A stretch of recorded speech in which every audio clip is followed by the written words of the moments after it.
Okay, welcome, friends. We are indeed fortunate to have access to the internet to connect with our fellow humans worldwide. Today, we will be a call and question and answer period on the Antaskarana Bridge. Then from 12:05 to 1 p.m., we will continue our review of the Bhagavad-Gita, which is a book of devotion extracted from the Sanskrit by Mr. Judge from an episode of the Mahabharata. But first, there will be a presentation of the Declaration of UOT, our devotional reading, and mention of the three fundamentals necessary to understand the three secret doctrine and the nature's laws. The Declaration of UOT. We and other UOTs throughout the world are united in making teachings available for each person to check, test, and verify, make Theosophy a living power in our lives as we spread the original teachings as presented by HPV and William Q. Judge, as we found them, in uplifting ourselves while helping and teaching others. The Declaration is our sole guide and is always been the same, which is the policy of this lodge is independent devotion to the cause of Theosophy without professing attachment to any theosophical organization. It is loyal to the great founders of the theosophical movement, but does not concern itself with dissensions or differences of individual opinion. The work it has on hand and the end it keeps in view are too absorbing and too lofty to leave it the time or inclination to take part in side issues. That work and that end is the dissemination of the fundamental principles of the philosophy of Theosophy and the exemplification and practice of those principles through a truer realization of the self, a profounder conviction of universal brotherhood. It holds up the unassailable basis for union among Theosophists wherever and however situated, the similarity of aim, purpose, and teaching, and therefore has neither constitution, bylaws, nor offices, the sole bond between its associates being that basis. And it aims to disseminate this idea among Theosophists in the furtherance of unity. It regards as Theosophists all who are engaged in the true service of humanity without distinction of race, creeds, sex, condition, or organization. And it welcomes to its association all those who are in accord with its declared purposes and desire to fit themselves by study and otherwise to be the better able to help and teach others. The true Theosophist belongs to no cult or sect, yet belongs to each and all. Our devotional reading is from the Voice of the Silence, starting at the bottom of page 68. Remember, thou that fightest for man's liberation, each failure is a success, and each sincere attempt wins its reward in time. The holy germs that sprout and grow unseen in the disciple soul, their stalks wax strong at each new trial. They bend like reeds, but never break, nor can they ever be lost. But when the hour has struck, they blossom forth. But if thou camest prepared, then have no fear. Henceforth the way is clear, right through the Virya gate, the fifth one of the seven portals. Thou art now on the way that leadeth to the Dhyana heaven, the sixth Bodhi portal. The Dhyana gate is like an alabaster vase, white and transparent. Within there burns a steady golden flame, fire, the flame of prajna, that radiates from Atma. Thou art that vase. Thou hast estranged thyself from objects of the senses, traveled on the path of seeing, on the path of hearing, and standeth in the light of knowledge. Thou hast now reached the teacher shape. O Nigel, thou art safe.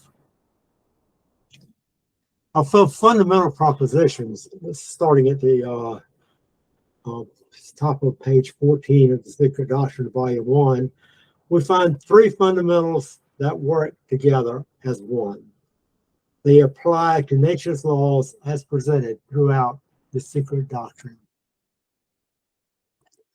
The first fundamental is on deity, the unity of all existence, the rootless root of all that was, that is, or ever shall be. It extends beyond the range of human comprehension and can only be borne by any human expression. It is beingness rather than being, and is thought of as the great breath, the one reality. It is the dynamic energy that might be thought linked to that small voice that wells up within every individual. Soul, that consciousness that should be our guide, is that voice. Spirit matter, soul, life, embodied and unembodied. What people generally call God or deity is an aspect of life.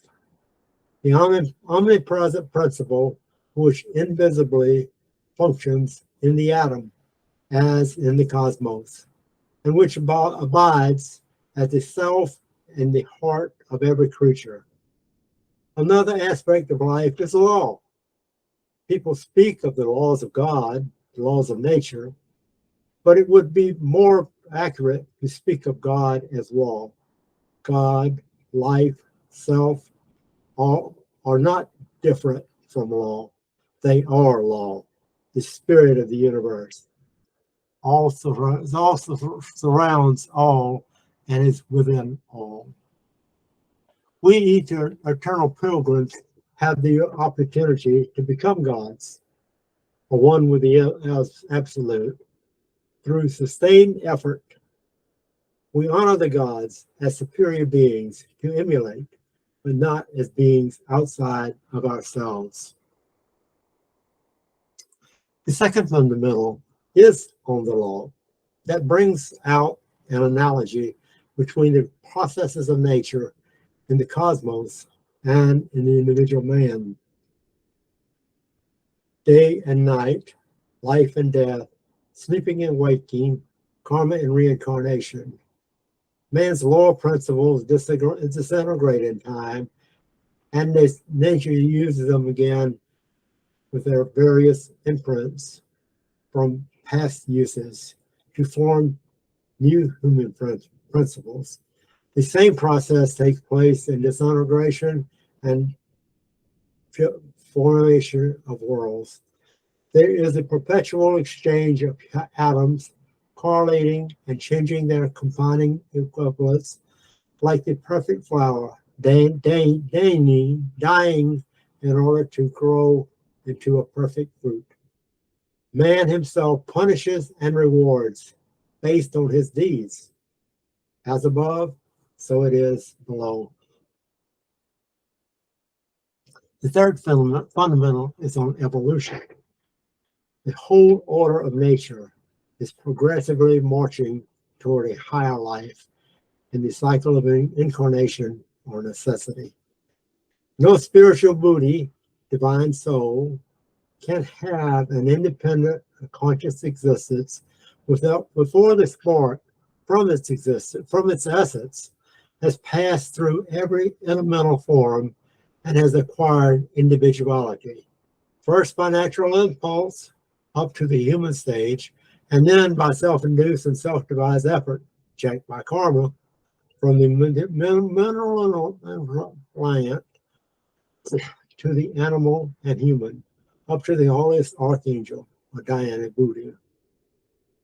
Each entity must have won for itself the right to becoming divine through self-experience. The physical evolves gradually from the spiritual, mental, and psychic. Elementals are all future men. No one has ever reached the adeptship in one embodiment.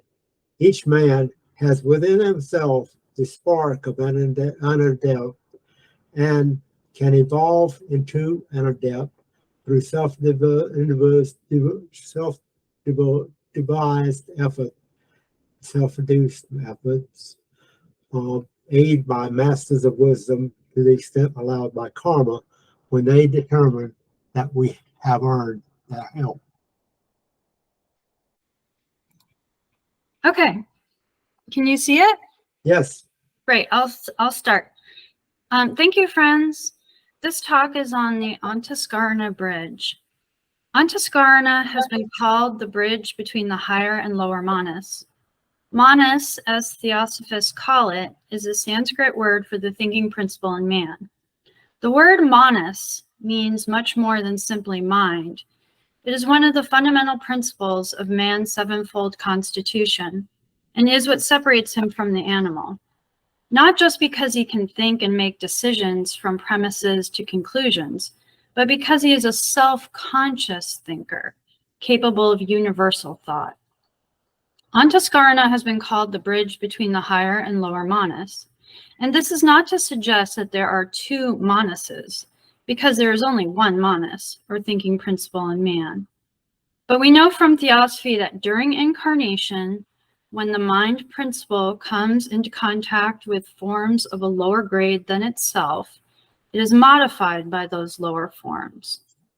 Manas becomes dual in this way during incarnation. So we say there is a higher manas, that portion of mind which is not modified by the lower principles, and a lower manas, or that portion of mind which is modified and affected by the lower principles. Taking for a moment this lower manas, strictly speaking, it is likewise modified in 4 different ways by the principles below it. Lower manas is modified by the desire principle, or kama. It is modified by the astral body. It is modified by the life principle, or prana. And it is modified by contact with the physical body. Higher manas, on the other hand, is that part of manas which is untouched or not modified by the lower principles and remains on its own plane. And this is why in theosophy it has been taught that manas is dual when in incarnation. There's the higher part, a portion of the permanent individuality, the immortal part that persists from life to life and is not modified by the lower principles. And then there is the lower manas, that portion which is influenced by the lower nature, is modified by those lower principles, and is not a part of the reincarnating ego, and does not persist from life to life. And this is why the Antaskarana bridge between the lower and higher manas is such an important concept to understand. Antaskarana is the bridge between the two manas, and this is true metaphorically, mystically, and practically. Why is it important to study the Antaskarana? It is important to study the Antaskarana because it helps us to understand our own faculties and principles better, and is an aid to unlocking some of the next steps on the path. As we are all progressing spiritually, trying to live a higher life and open up access to the higher principles, this Antaskarana, or inner bridge, becomes the means by which our higher thoughts, inclinations, and aspirations in this life are conveyed to the higher manas, and is thereby made a permanent part of the undying individuality, the triad of Atma, Buddhi, Manas. What really is Antaskarana? The term has various meanings, which differ with different schools of philosophy. Sankaracharya renders the word as understanding. others as the internal instrument, the soul formed by the thinking principle, and egoism. Whereas the occultists explain it as the path or bridge between the higher and lower manas. It has also been called an approach to spirituality. Let's take a closer look. The Antaskarana serves as a medium of communication between the divine ego and the personal soul of man. Crossing this bridge from the lower to the higher are all those personal impressions and thoughts which can, by their higher quality, be assimilated and stored by the undying divine man, and thus be made immortal with it. Such high-minded thoughts and impressions are the only elements of the temporary and evanescent personality that survive death and time. It thus stands to reason that only that which is noble, spiritual, and divine in man can testify in eternity to his having lived. The lower portion of our experiences are those thoughts and impressions that cannot convey to the higher nature because they cannot match the vibratory rate of the higher manas, cannot be assimilated by the higher manas. Such impressions are doomed to perish with the body, the astral body, and the desire principle in man, or perhaps form the skandhas and tendencies for the next life. The thoughts of lower manas, the day-to-day thoughts, or those tinged with desires, cannot survive in eternity. Robert Crosby has called Antaskarana a mode of consciousness and not a principle. What could he mean by this, a mode of consciousness? Mode is used here to mean a particular type or a form of something, or a manner of doing something. Taking this usage, it means that the Antaskarana bridge has to be active when the consciousness and thinking are active. And it is a mode of thinking that is aspirational, sacrificial, and in consonance with the laws of nature, the fundamental law of which is unity. Thoughts along these lines make a connection or bridge to the higher self. So we can say the Antaskarana is active when the consciousness is normal, and the thoughts are of the mode of the aspirational type. During sleep, it is said Antaskarana is not active and has no existence. During sleep, the consciousness is in a different state than during the waking state.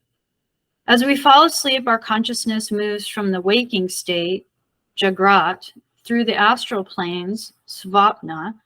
As we begin to dream, and then during deep dreamless sleep, the consciousness enters Sushupti, when the real man is said to partake of the banquet of the gods, meaning a high spiritual state or a state of union with the higher self.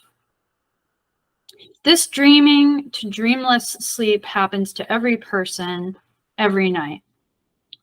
The lower thinking principle, or the lower manas, is not active during sleep. It quiets down and becomes almost dormant like the body, which is all but paralyzed. During this time, we are not thinking from premises to conclusions, not during dreaming nor dreamless sleep. The ego, during this time, however, is temporarily freed from the body and the lower nature.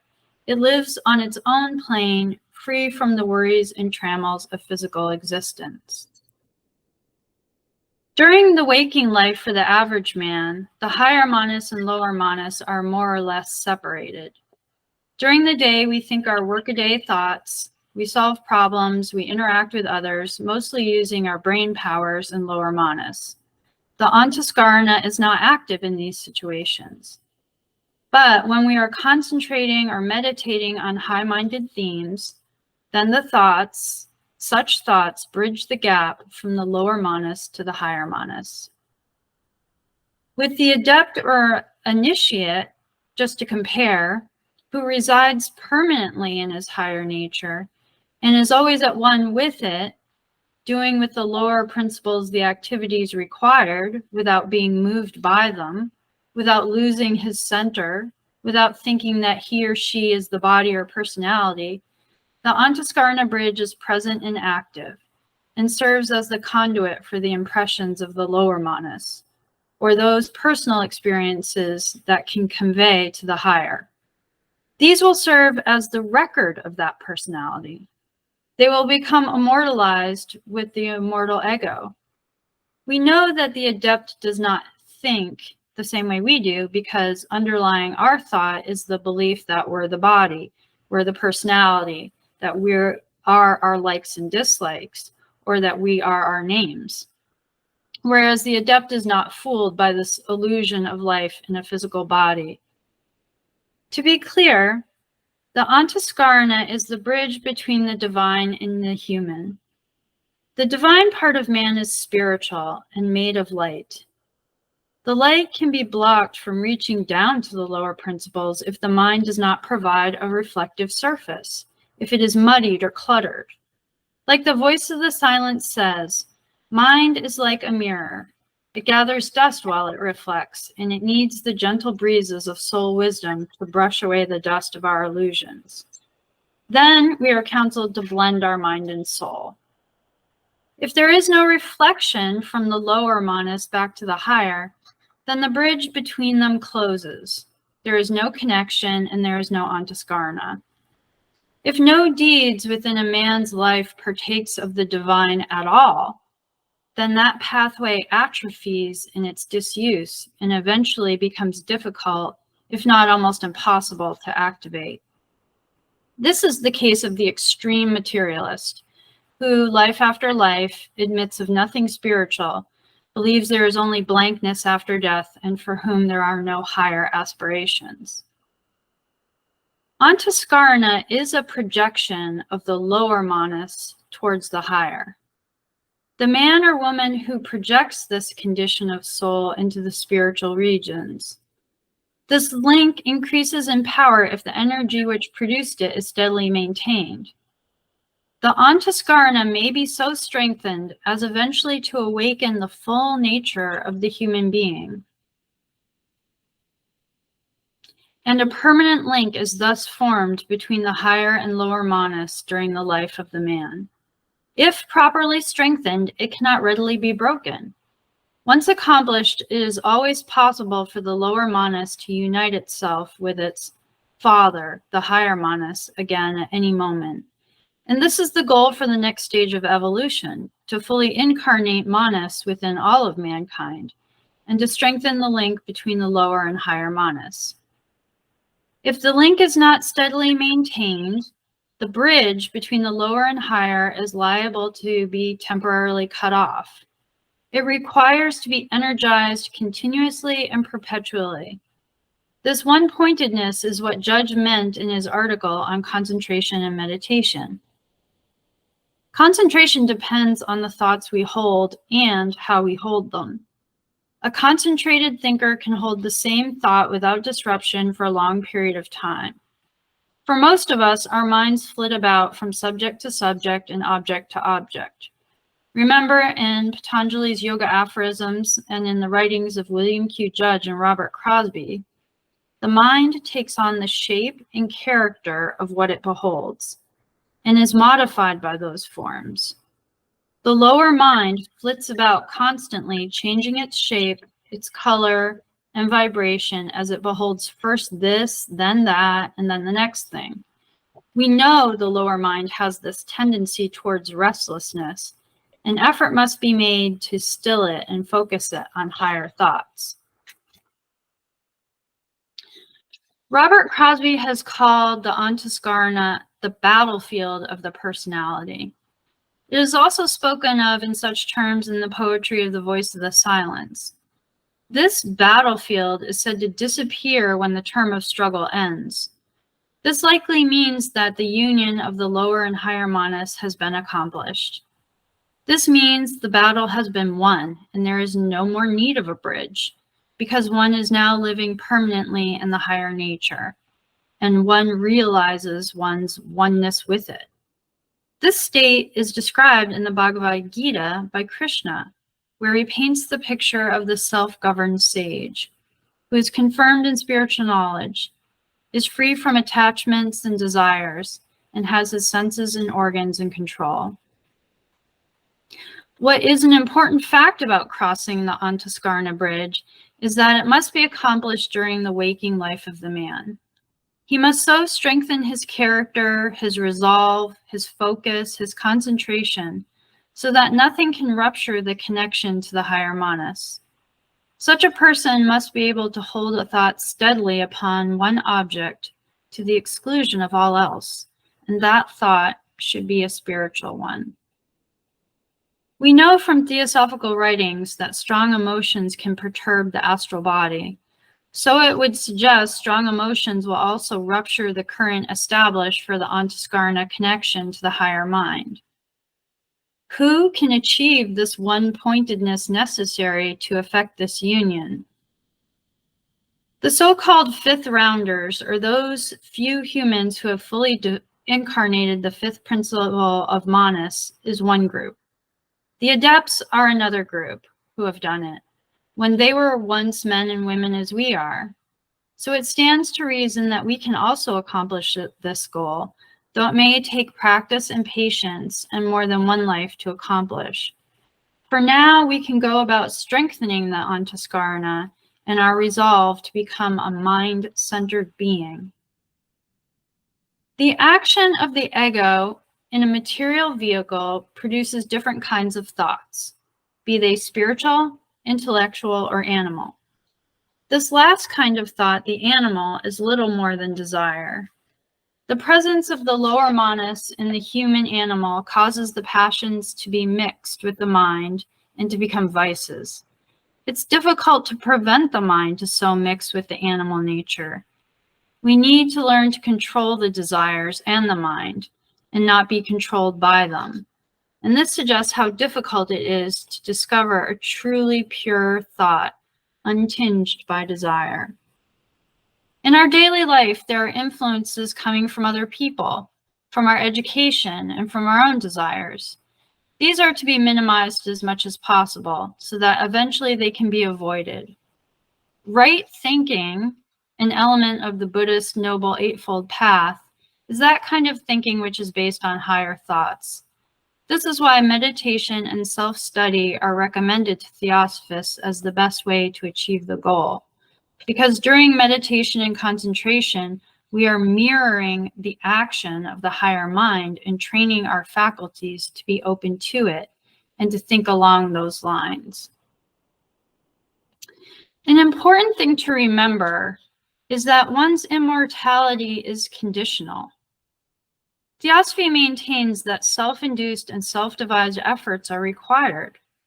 The meaning of the phrase loss of soul is a poor term to use because it does not fully express what is intended.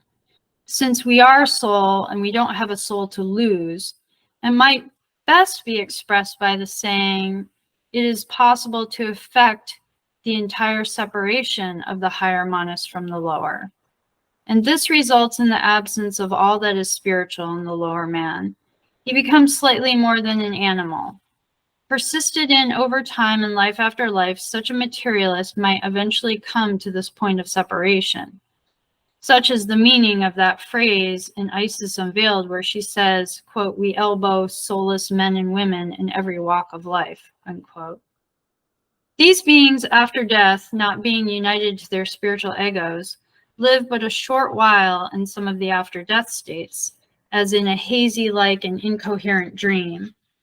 Then the spiritual ego creates a new lower manas or vehicle and commences again a new incarnation where the opportunity to recognize the higher, real man within is presented. Keep in mind that it is only the lower manas that can achieve this immortality. The body cannot, the prana cannot, the ordinary astral body cannot achieve immortality. Immortality is only accomplished by uniting with the higher manas. And by immortality is meant the eternal life of the self, the personal human being. The lit up lower manas will live throughout the ages if it is fully absorbed into the higher nature. The connection between the lower and higher manas must be made during life in a body, though. It cannot be made at any other time.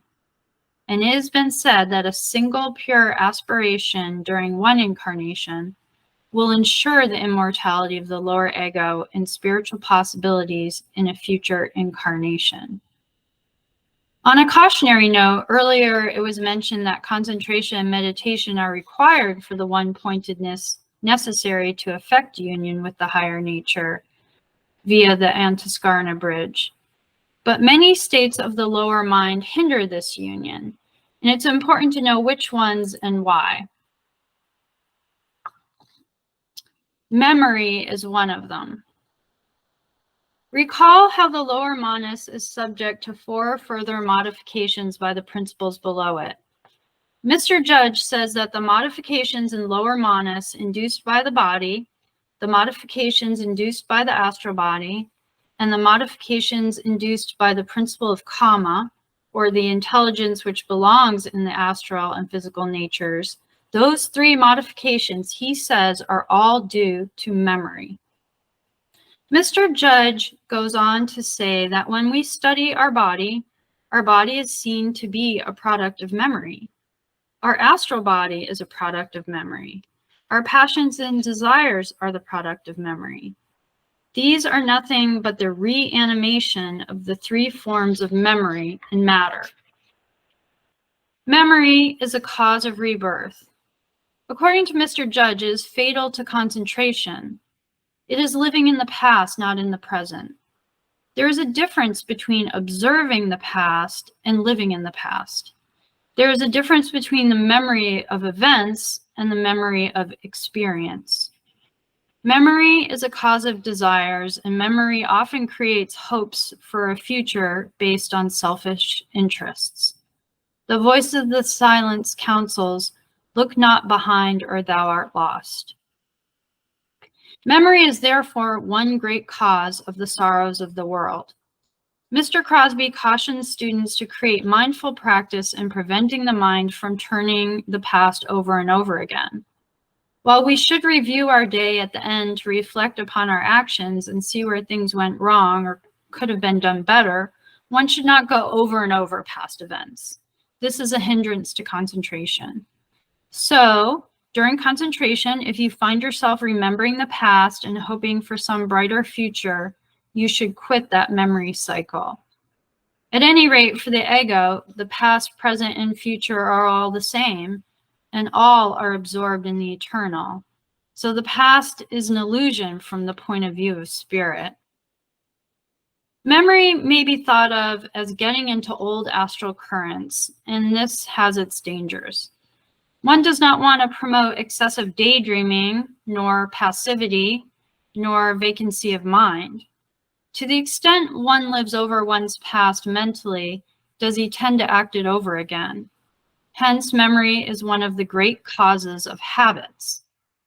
Memory is not only confined to the body, but also memory is not only confined to the mind, but also exists in the bodily organs and atoms as well. Hence, it is difficult to purify the body. The body remembers and may stir up the lower mind. Mr. Crosby says 7 years is often necessary to eradicate bodily memories, as the cells that make up the body replace themselves every 7 years. Remember that man is a triad. The 3 principles which compose the triad are Atma, Buddhi, and Manas. There is no Manas without Buddhi. There is no Buddhi without Atma. And if we do not materialize the idea too much, we might conceive of Buddhi as a specialization of Atma, and Manas as a specialization of Buddhi. Buddhi is the spiritual ego, Manas the higher human mind, the creative manifesting aspect of being. Buddhi is the storehouse of wisdom, Manas the use of it. As memory implies action, and Manas is the aspect employed in action, it is correct to say that Manas carries forward the memory of that which it instituted and experienced. Recall from the key to Theosophy the explanation given of the monadic journey. Try to imagine a spirit, a celestial being, divine in its essential nature, yet not pure enough to be one with the all, and having, in order to achieve this, to so purify its nature as to finally gain that goal. It can only do so by passing individually and personally, that is, spiritually and physically, through every experience and feeling that exists in the manifold or differentiated universe.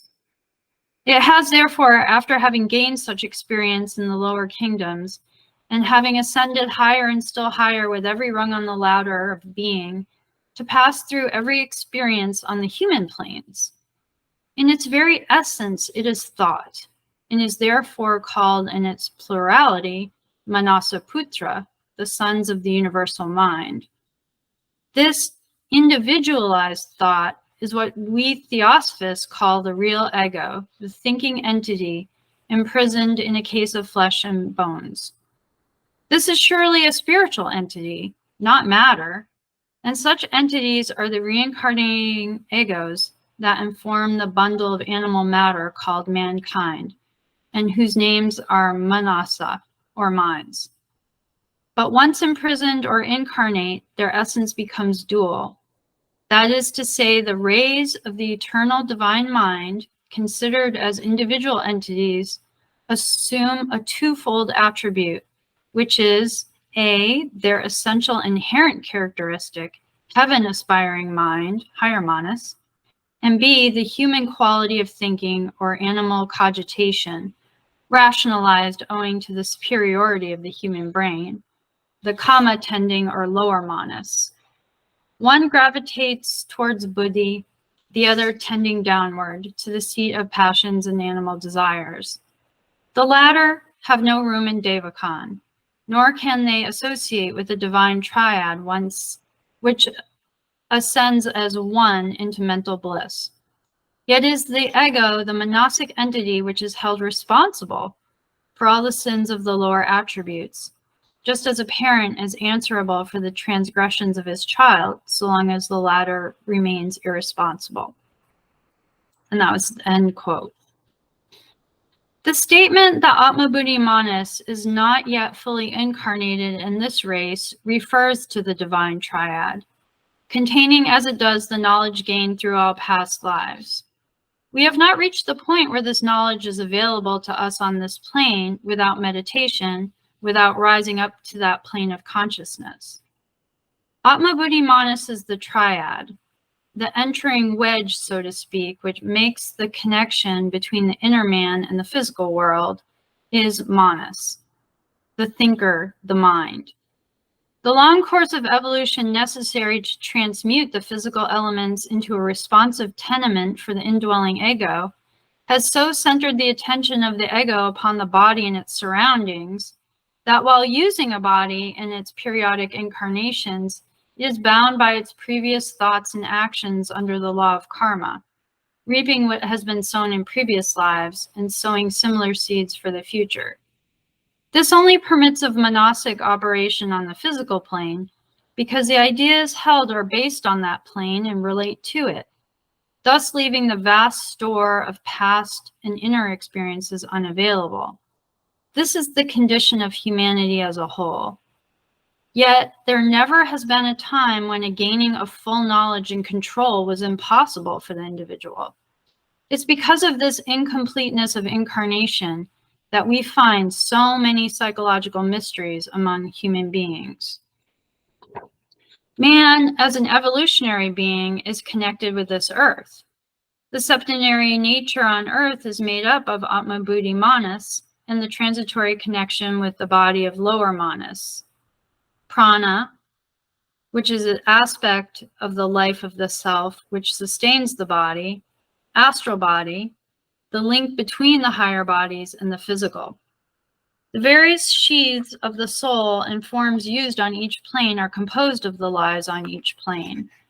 For the form used by the entity is an aggregation of the lives on each plane.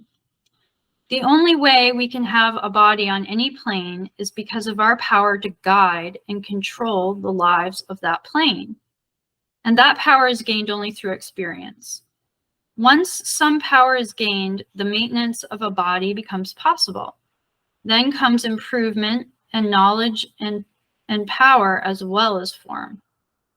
We try to express ourselves in a lower substance according to our higher natures. From the beginning, there has been an ideal towards which humanity is working. This ideal is in the God mind, if you wish to use that expression, and can only be brought to full expression by action for and as that God mind, and ceasing to be controlled by separative impulses. The higher manas is perception on the plane of causes. Lower manas is experience on the plane of effects. Whenever the immortal ego incarnates, it becomes a compound unity of spirit and matter, which together act on 7 distinct planes of life and consciousness. During incarnation, we enter into union with our brother lives of lower grades of intelligence. Now, while in union with them, we see through their eyes on their plane. In other words, we become for the time being the other fellow, the animal self, the astral self, the comic self, the physical self.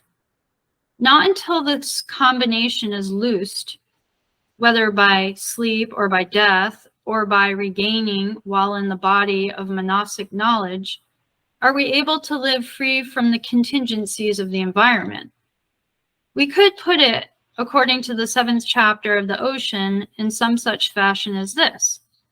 The moment that manas enters into union with the forms of life on a lower plane than its own, manas is modified by that union.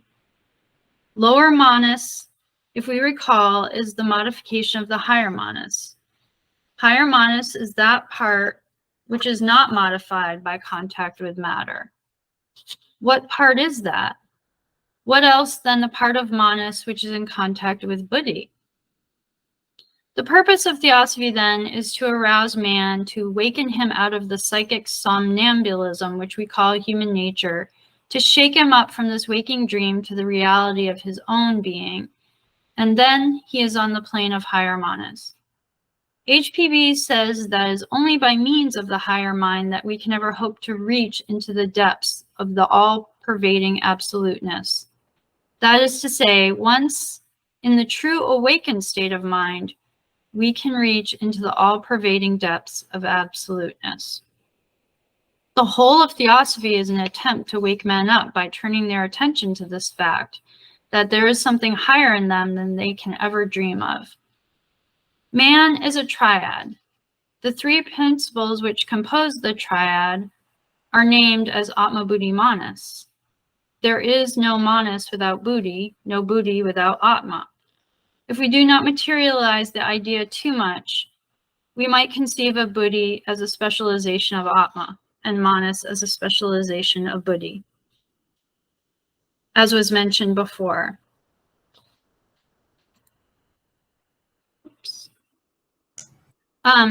Just to finish up, the natural motion of manas is expansion and contraction.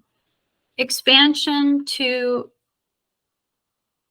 a field of objective perception and contraction to the perception of some inner object. All day long, we are living illustrations of this fact, and if we learned what it has to teach us, we should gain what we might call the first lesson in true occultism. Being part of the race and having the race mind isn't a fact that we observe in all others and can just as easily observe in ourselves, that we incessantly look for knowledge outside of ourselves. Yet there is no possibility of knowledge reaching any being from outside. All that any outside stimulus can do is to remind us of something already within, and that reminding is the lighting up of manas in that direction. But the knowledge itself is within us. If, when we read these statements, we were able to turn within and say, now then, what is there in me in my own life experience of which this statement is speaking, we might learn a great deal. Our whole experience should tell us where we are immortal, that is, on the plane of thought. There is our natural plane. It does not make any difference what we are thinking about. Man is a thinker, and he is eternally thinking. You can't recall a time when you weren't thinking. You can't imagine a time when you won't be thinking. Man means a thinker, and that is where we are self-existent on the plane of thought, whether pure or impure. If it is on the plane of pure thought, we call it higher manas. If it is on the plane of impure thought, we call it lower manas. But in any event, our plane of life is that of a thinker. And we have to get behind the words to the idea, and the idea is the incessant flow of thought. You can express any idea in any kinds of words, but a man never will be able to get to the idea, no matter what the words are chosen, unless he looks through the words to the ideas. Understanding does not come until we begin to question two things. First, to question our experiences over again, and secondly, to question the explanations offered to us and those which we have adopted. Very few of our bases of action, our bases of thinking, our explanations of things will stand examination. But the more any man will examine theosophy, which is an explanation of the phenomena of existence, the more he will understand his experiences, until finally the explanation, the experience, and the ability to command both will become one in him, and he will have regained his ancient state of knowledge. With that, we'll end the talk and open it up for thoughts, comments, questions. Yeah, Herb, go ahead. I had many questions as you went through this. I've lost a lot of them. Oh, sorry. No. I think they wrap up in a couple things. One is we had a person come to the lodge and say, am I going to lose my personality? Well, my immediate response was yes. But in thinking about it, no, because it is in the individuality. The only thing you use is the lower part of you when you go into the higher side. The only way that you can know that is to reach up for that higher side and to live in that.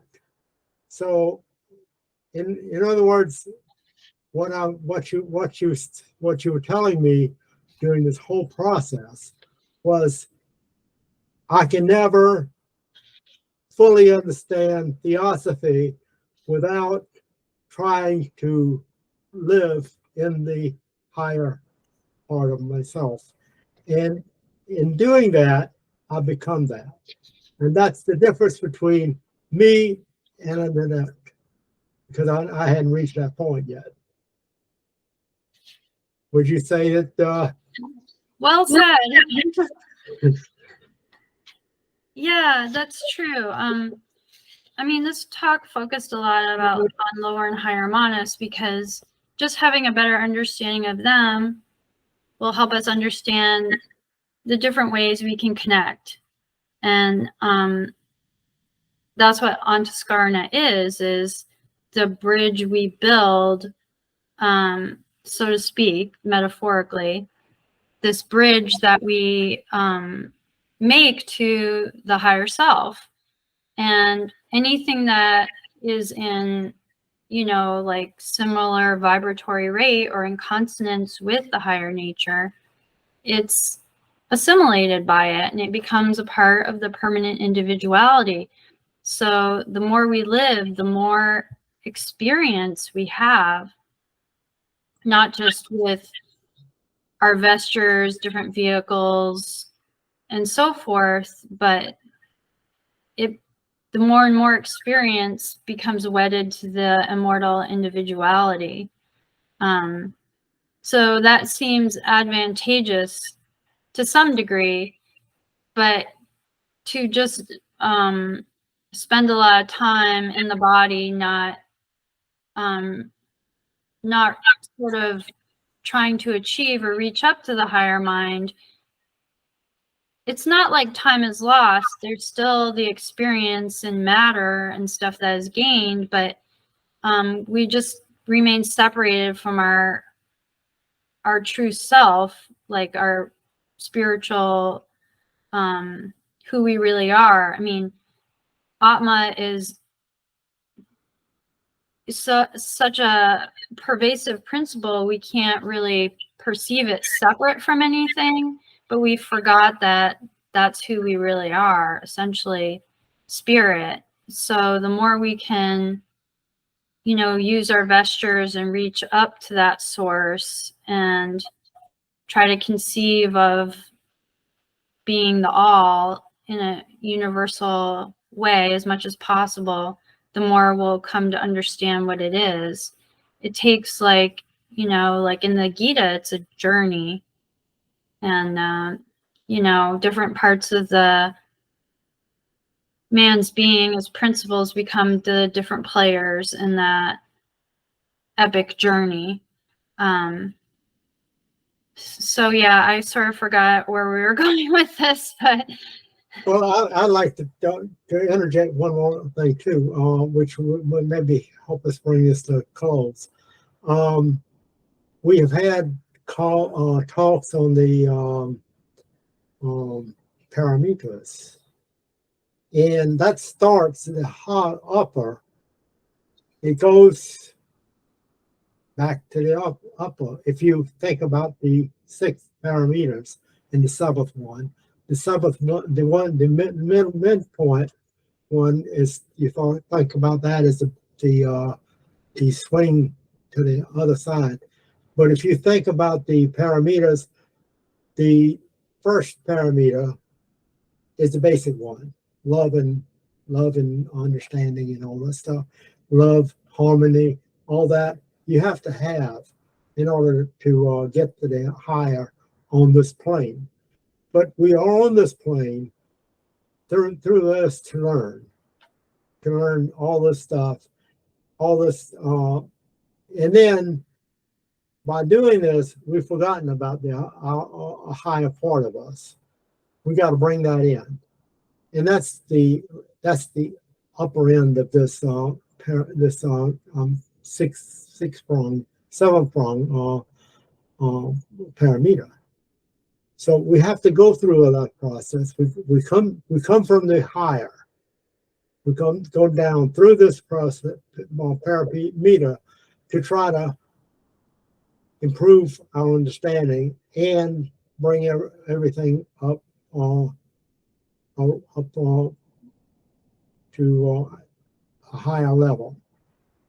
And then in the end, it's not an end, but we go back to the higher. It's like coming from the sun and going back to the sun. So that's it. We go on this obligatory pilgrimage is the term that I've heard about a lot. We are on this obligatory pilgrimage on the floor, and we got to try to maintain our knowledge of where we came from all this time, and very frequently we forget, and that's where I find myself. I'm among the many trying to figure out how to live the higher life, and once you figure that out, you'll become that. Yeah, that's true. And I tried to highlight that on the last slide, but I think I clicked it away when I said that the natural motion of manas is expansion and contraction. Exactly.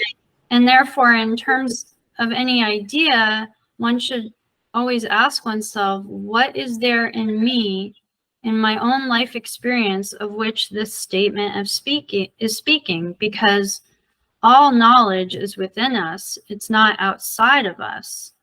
And even if we were to know everything about this earth and this system, we have to know that we're always superior to that knowledge. The knowledge is inferior to oneself, because no matter how much you know about this system, there are other systems, other universes, and you can go on knowing forever, increasing your knowledge forever, because in an infinite universe, there are infinite possibilities. But the self, the knower, is that which is superior to knowledge. It's one with it and more. But we should always try to reflect within ourselves what is there within me and my own experience that, you know, this idea relates to. And that's a good practice for thinking higher, you know, like the higher mind. And whenever we draw out our thought and expand it, then we're, you know, building that Antaskarana bridge. Like that second fundamental, as it is above, so it is below. So we can't really relate to that, but we are universe. The universe is no different than us. We have that within us now. We've forgotten it. We came from the very highest. We came down through all this process, just like the earth does, just like you know, we've forgotten about we call this